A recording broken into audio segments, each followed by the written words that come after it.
Hi, friends. Today, we're going to be talking about the Lamenters. Woo! Wait, what's this?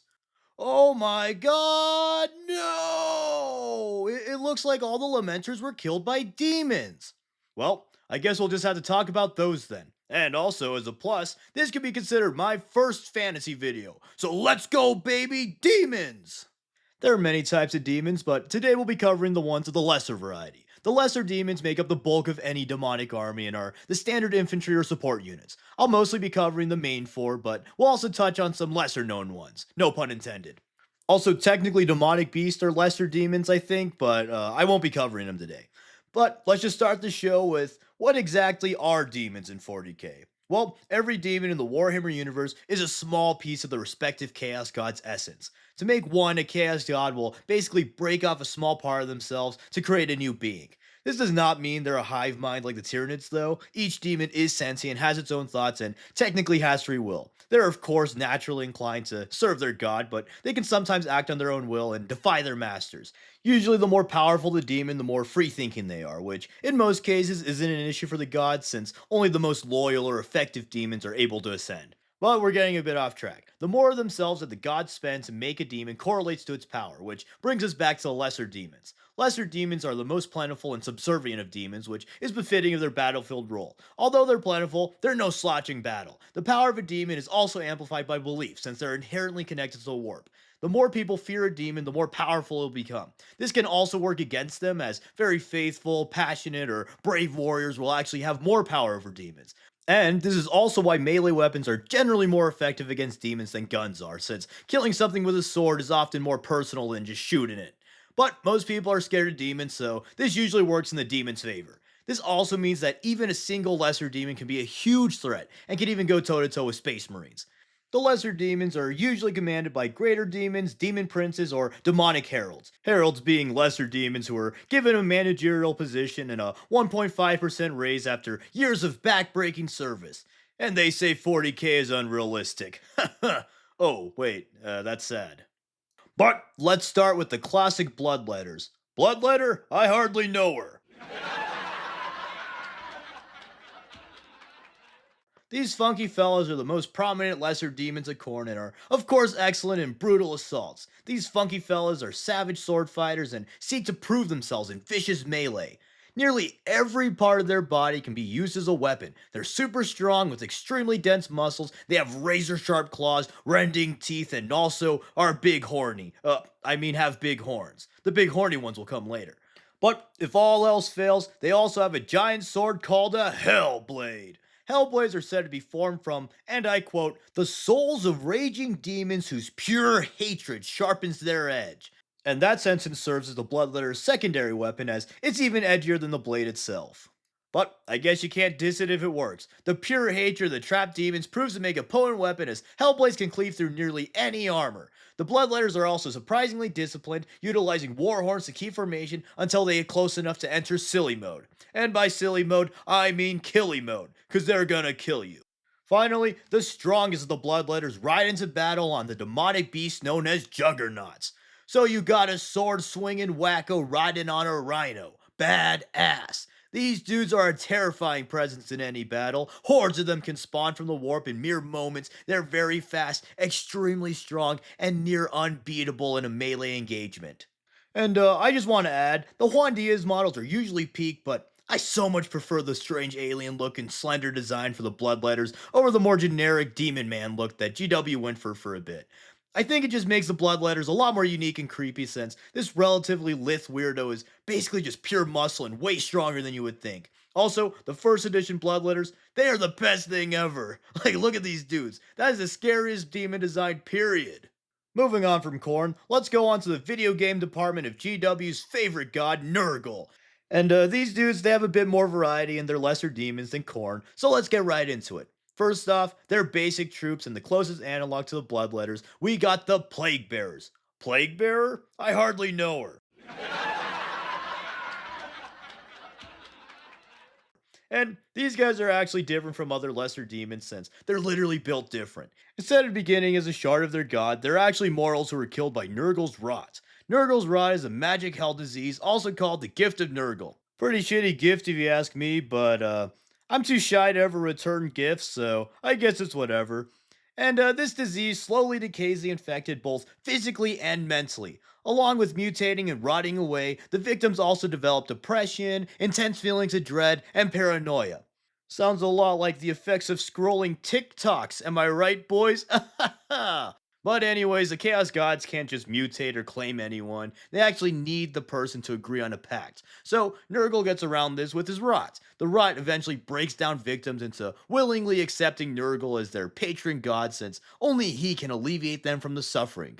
They then have their souls taken in Nurgle's garden where they're then corrupted into the Plague Bearers. These are notably different from the Poxwalkers who are more standard zombies without the soul resurrection stuff.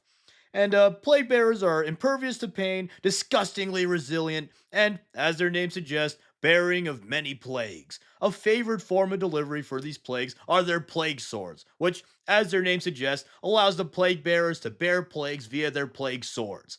And these swords are anointed with a bunch of horribly yucky diseases, and even just a tiny scratch can prove fatal since the victim will succumb to the diseases sooner or later. Also, funny plague bearer moment, since they're the tallymen of Nurgle, they're also supposed to keep track of all the subjects of Nurgle. So, on the battlefield, the plague bearers can be heard counting the numbers of infected. However, they're also fighting a war, so they tend to forget and get annoyed when they have to recount. So maybe Nurgle's next gift can be one of those clicky counter things. You ever think about that? Checkmate, Chaos Scum. Then there's everyone's favorite literal filth balls, the Nurglings. Nurglings are literal pus and filth that came to life in the body of unclean ones. They're made in the image of God. They're a gross, yucky god, that is. The Nurglings usually just follow around the great unclean ones or the larger of Nurgle's minions, and they just generally help out, but they do tend to be mischievous and a bit goofy. One of their funnier jobs is getting a bunch of them to carry around a champion of Nurgle on a throne called a Palanquin of Nurgle. But, despite these guys being small and silly, in a brawl, they're quite killy. The Nurglings almost always work in swarms and can quickly overwhelm foes much stronger than themselves. They're also called Little Lords by Death Guard since they're basically mini Nurgles walking around, which is just super cute.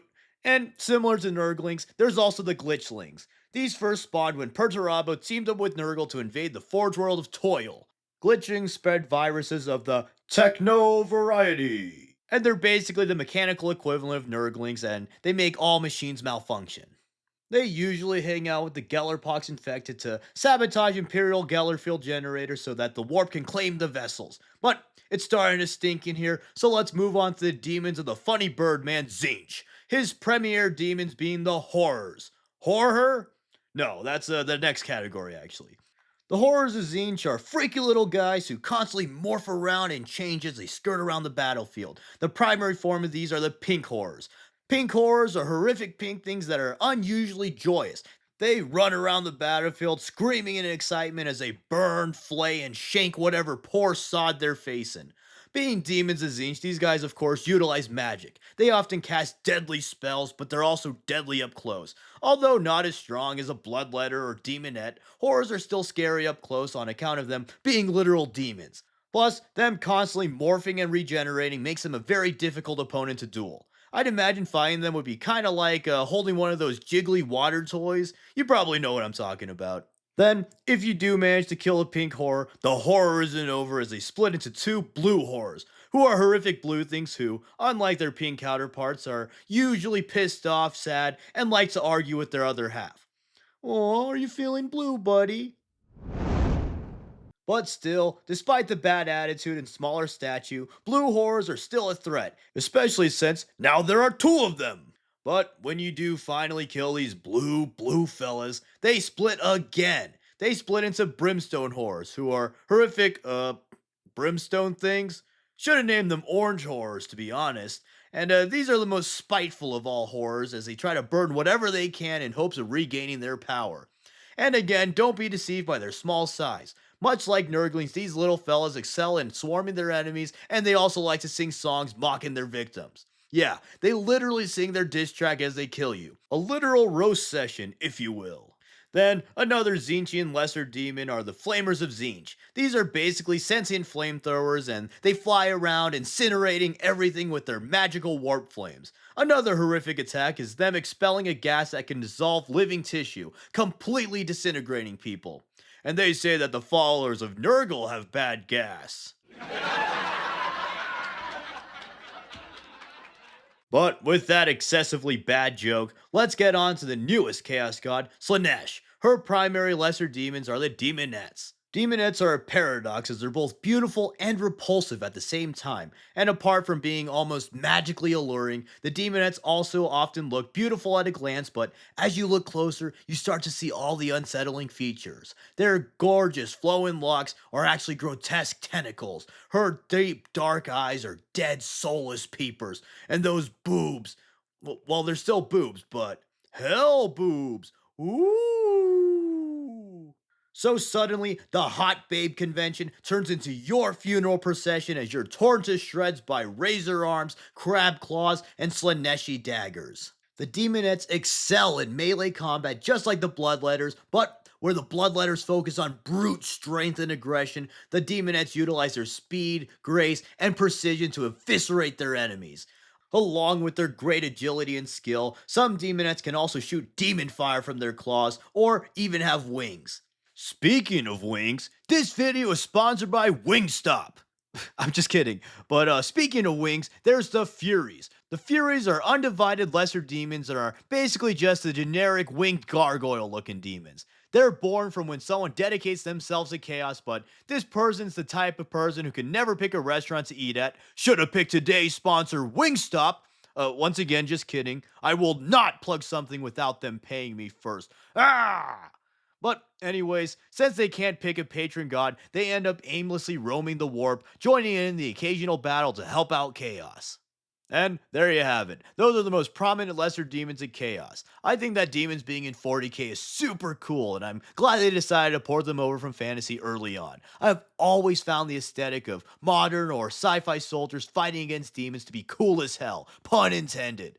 But yeah, I'll definitely be making a video covering greater demons and demon princes since they're also super cool. And with that, thank you for watching, and thank you to my patrons who's helped support the channel. I really appreciate it. And as always, please like, comment, subscribe, and consider sharing to all your demonic buddies. Thanks. Also, damn! The Juan Diaz horrors and Demonettes look so good. They fit the lore descriptions and feel so much better than the new versions in my opinion. The Plague Bearers are also alright, and I already said how I feel about the Bloodletters. I do really love those original Bloodletters though. If anyone wants to send me them, feel free.